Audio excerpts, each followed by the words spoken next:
আসসালামু আলাইকুম। Maisha Farzana lifestyle blog চ্যানেলে আপনাদের সবাইকে স্বাগতম। আশা করছি যে যেখান থেকে আমার ভিডিওটি দেখছেন আল্লাহর রহমতে সবাই ভালো আছেন। আমরাও আলহামদুলিল্লাহ ভালো আছি। আজকে সকাল থেকে ভিডিওটি শুরু করে দিয়েছি, আশা করছি আপনাদের ভালো লাগবে। তো সকালে উঠে এই যে আমার মেয়ে এখানে ব্রাশ করে নিচ্ছিল। প্রথমে আমি বলছিলাম যে দাও আমি তোমাকে ব্রাশ করে দিই, কিন্তু না, সে তো শুনবে না, সে নিজে নিজেই করবে। এজন্য আমি আর বাধা দেইনি, সে নিজের মতো করেই ব্রাশটা করে নিল আজকে। তো ব্রাশ করা শেষ করে কিন্তু আমি তাকে সকালের নাস্তা দিয়ে দিয়েছি। তো আমি তাকে খাওয়াই দিব।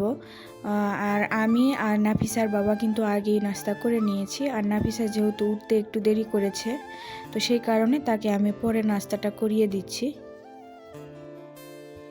আর সে যেহেতু ছোট মানুষ, সে কিন্তু সহজে খায় না। তাকে বিভিন্ন প্রকারের গল্প শোনাতে হয়, খেলা করতে হয়, খেলনা দিতে হয়, এভাবেই কিন্তু আস্তে আস্তে সে খায়।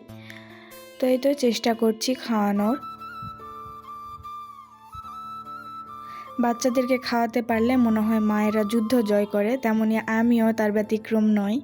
আমিও কিন্তু যখন আমার বাচ্চাকে ঠিকমতো খাওয়াতে পারি বা সবটুকু খাওয়াতে পারি, তখন কিন্তু অনেক খুশি লাগে, ভালো লাগে নিজের কাছে কেন জানি। আর নাফিসা আবার পরোটা দিয়ে চিনি দিয়ে খেতে একটু বেশি পছন্দ করে, তো আমি তাকে একটু চিনি দিয়ে দিচ্ছি। জানি ছোট বাচ্চাদের চিনি খাওয়ানো খুব একটা ভালো নয়, তারপরেও এখন সে যেহেতু রুচি করে খায়, এজন্য দিয়ে দিচ্ছিলাম আর কি। তো সে খাওয়া দাওয়া শেষ করেছে, শেষ করে এখন তার খেলা নিয়ে সে তো ব্যস্ত। এই যে সে গাড়ি চালাচ্ছিল। আর সে যখন খেলে আমি কিন্তু আমার টুকটাক যে কাজগুলো থাকে সেগুলো করে নিই। ওর পেট যতক্ষণ ভরা থাকে ও কিন্তু বেশ ভালো খেলাধুলা করে, কিন্তু ক্ষুধা লাগলে পিছনে পিছনে ঘুরে, আর শান্তিও পায় না, কোথায় যায় না যায় ঠিক থাকে না। এজন্য আমি চেষ্টা করি তাকে একটু একটু পরে কিছুটা হলেও খাবার দিতে। তো ও ওর মনে খেলতে থাকুক, আর আমি আমার যে কাজগুলা আছে সেগুলা করে নিব। আর কাজ করতে করতে এখানে আমার কিন্তু বাজারও চলে এসেছে, সে বাজারগুলো একটু গুছিয়ে নিব আর কি। এখন যেহেতু শীত পড়েছে, তো শীতের অনেক সবজি কিন্তু বাজারে এসেছে। এসব সবজি কিন্তু সারা বছরই অনেক জায়গায় পাওয়া যায়, কিন্তু যতই পাওয়া যাক না কেন এই শীতের সিজনেই কিন্তু এগুলার স্বাদ দ্বিগুণ থাকে এবং খেতে অনেক ভালো লাগে। আর অনেকেই কিন্তু এই শীতের শাকসবজির কারণেই শীত সিজনটাকে বেশি পছন্দ করে থাকে। গরমে কিন্তু তেমন কোনো সবজি পাওয়া যায় না, তো শীতে যে ভ্যারাইটি আইটেম থাকে এজন্য খেতেও ভালো লাগে। আমার সবজিগুলো যেহেতু সকালে কিনে এনেছিল, তো দেখুন কতটা ফ্রেশ লাগছিল, দেখতে যেমন সুন্দর, এগুলা খেতেও কিন্তু বেশ ভালো লাগবে। তো এখানে পালং শাক এনেছিল, সিম, মূলা, তারপরে বেগুন, এগুলো এনেছিল। তো আমি পালং শাকটা আগে বেছে নিলাম। চিন্তা করছি আজকে ছোট মাছ দিয়ে চচ্চড়ি রান্না করব, কেননা সব ধরনের সবজি বাসাতে রয়েছে। আর এখানে ধনিয়া পাতাও নিয়ে এসেছিল, তো সেটাও আমি বেছে নিব। আসলে এটা বেছে রাখলে বেশি দিন ভালো থাকে, আর গুঁড়াসহ রাখলে তাড়াতাড়ি পচন ধরে যায়। আর এই শীতের সময়ে কিন্তু এই ধনিয়া পাতার অনেক কাজ থাকে, যেমন আমরা তরকারিতে ব্যবহার করি, তারপরে অনেক ধরনের চপ, পেঁয়াজু এসব কিন্তু আমরা ভাজাভাজি করে খেতে পারি। এ কারণে এটার কিন্তু অনেক দরকারি একটা জিনিস। তো আমি যখন এটা বাছছিলাম তখন কিন্তু আমার মেয়ে চলে এসেছে আমাকে হেল্প করার জন্য। সে খেলতে খেলতে দেখতে পেয়েছে যে আমি এখানে কি করছিলাম, তো সে তা এসে কিন্তু আমাকে সাহায্য করছিল। এই যে আমি যেভাবে ধনিয়া পাতাগুলা বেছে বেছে রাখছিলাম, সেও কিন্তু চেষ্টা করছিল, যতটুকু পারছিল করছিল, আমিও নিষেধ করিনি। আর নাফিসাকে কাজ করতে দিলে সে কিন্তু অনেক খুশি হয়। আমি যদি তাকে বলি যে আম্মু আমাকে ওটা এনে দাও, তো সে কিন্তু সঙ্গে সঙ্গে এনে দেয়। বরঞ্চ আমি যদি কাজ করতে বাধা দিই তাহলে সে অনেক বিরক্ত হয় আর চিল্লা ফাল্লা কান্নাকাটি শুরু করে দেয়। আমরা দুজন মা মেয়ে মিলে কিন্তু সব বাছাবাছি কমপ্লিট করে নিয়েছি। এখন যে গোড়াগুলা পড়ে রয়েছে সেগুলো আমি পলিথিনে তুলে নিচ্ছি। আর এই সিমটা কালকে রাতে নিয়ে এসেছিল বাজার থেকে। তো এই সিমটাকে আপনাদের অঞ্চলে কে কী নামে ডাকেন আমাকে কমেন্টস করে জানাতে পারেন।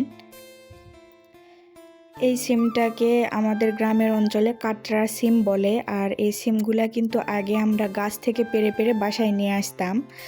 এগুলো বিশেষ করে অনেক বড় বড় গাছে লতার মতো উঠে সেখানে কিন্তু ধরতো।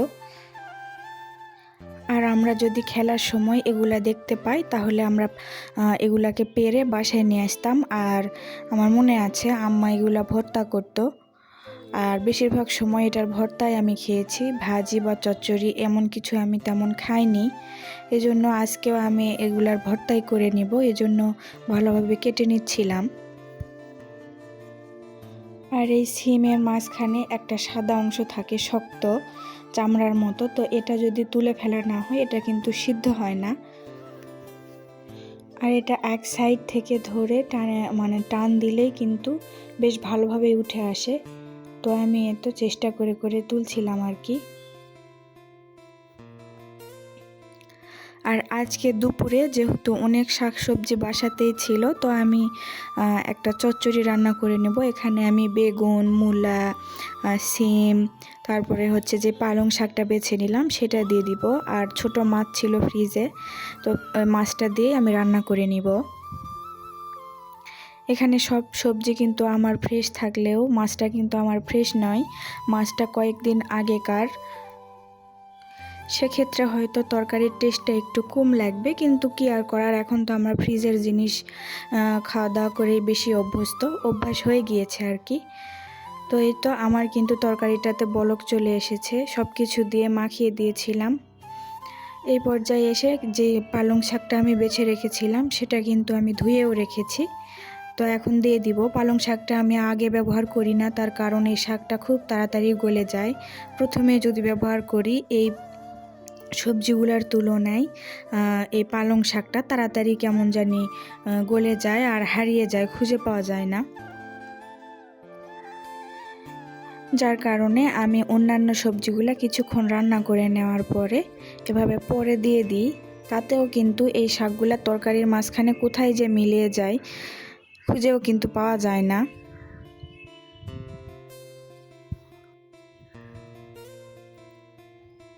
তো দেখুন আমি কিন্তু কত পরে ব্যবহার করলাম, তারপরেও শাকটা কেমন মিলিয়ে গেল। আর এখন বেশ ভালোভাবে নাড়াচাড়া করে আমি যে ছোট মাছগুলো ফ্রিজ থেকে বের করে রেখেছি সেটা উপর থেকে দিয়ে দিব। এই মাছটা কিন্তু আমি আগে দেইনি, কারণ এই মাছগুলো অনেক ছোট ছিল। আর এখন দিয়ে দিচ্ছি, আর রান্নাটাও কিন্তু বেশ ভালোভাবে হয়ে যাবে। আর যে সিমটা কেটে নিয়েছিলাম কাতরা সিম, সেই সিমটা কিন্তু আমি এখানে রান্না করে নিয়েছি আর এটাকে ভর্তা করে নিব। আর এই দিকে আমার ছোট মাছের চচ্চড়িটাও কিন্তু হয়ে গিয়েছে। তো এই পর্যায়ে পুরনো কথা আবারও একবার বলে নিই, আমার ভিডিওটি যদি আপনাদের একটু ভালো লেগে থাকে প্লিজ একটা লাইক দিতে ভুলবেন না। আর আমার চ্যানেলটিকে সাবস্ক্রাইব করে আমার পাশেই থাকবেন। তো যে ভর্তাটা আমি রান্না করে নিয়েছি এখানে কিন্তু আমি বেশি কিছু দেইনি। সিমের সঙ্গে কিছুটা আলু দিয়েছিলাম আর পেঁয়াজ, রসুন আর 3-4টার মতো কাঁচামরিচ দিয়ে আমি সিদ্ধ করে কিছুক্ষণ ভেজে নিয়েছি। আসলে ভর্তায় তেমন কোনো কিছু দিতে হয় না, ভর্তা কেন জানি এমনিতেই খুব ভালো লাগে। আর এই কাতরা সিমের ভর্তা কিন্তু খুব সুস্বাদু। আপনারা যদি না খেয়ে থাকেন একবার হলেও ট্রাই করে দেখতে পারেন, অসাধারণ হয় খেতে। আর এখানে ভর্তাটা বেটে নেওয়ার আগেই কিন্তু আমি 3-4টার মতো শুকনা মরিচ ভেজে রেখেছিলাম সেটা, আর একটু জিরা বেটে নিয়েছি। এটা দিলে ভর্তার যে গন্ধ ভালো আসে আর স্বাদটাও কিন্তু বেশ দারুণ হয়। তো ভর্তা করে নেওয়ার পরে আমি কিন্তু সব কাজ করে নিয়েছি। আর এখন আমার মেয়েকে খাইয়েও দিচ্ছি, তাকে কিন্তু অর্ধেক ভাত আমি খাইয়ে দিয়েছি। সে ভর্তা দিয়ে বেশ ভালো ভাত খাচ্ছিল, সে ঝাল খাওয়া শিখে গিয়েছে। আমি তো নিজেই অবাক হয়ে গিয়েছি, বলছিল দাও আমাকে আরও ভর্তা দিয়ে ভাত দাও, তো এই জন্য আরেকটু ভর্তা নিতে গিয়েছিলাম। তো আর বাড়াবো না কথা, সবাই ভালো থাকবেন, সুস্থ থাকবেন, আমাদের জন্য দোয়া করবেন। আল্লাহ হাফিজ, আসসালামু আলাইকুম।